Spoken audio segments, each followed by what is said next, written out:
mga ka-online, nato sa may Purok View, Barangay Thunder sa Siyudad Sinsan sa gipagayong drug by bus operation. Kako din makita nato no, maninaw nato kining usa ka ng pusher buyer nga miyembro sa atong kapulisan nga nakig-transact sa drug suspect sa nga mopalit og gidudahang shabu.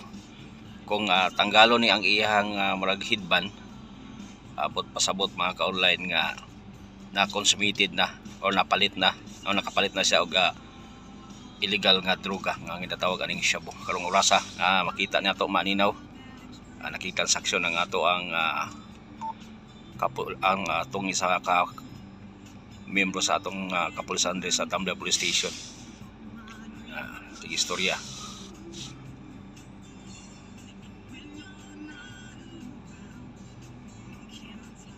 Makita na to, istoryahan na pa sila. Yang kauban siya ito nakaputi. Ibiyaan ra siya. Kung tanggalo na iyang hidban, kung pasabot, o nagdulanay na, gidunol na, nagidunol. Tanggalo na niya, pasabot na kapalit na. Mao ni ang pusher buyer nga miyembro sa atong PNP. Nasa ikwaon sa iyang ulo, kitanggal na mga ka-online. Buot pasabot consummated na or nakapalit na og illegal drugs, no?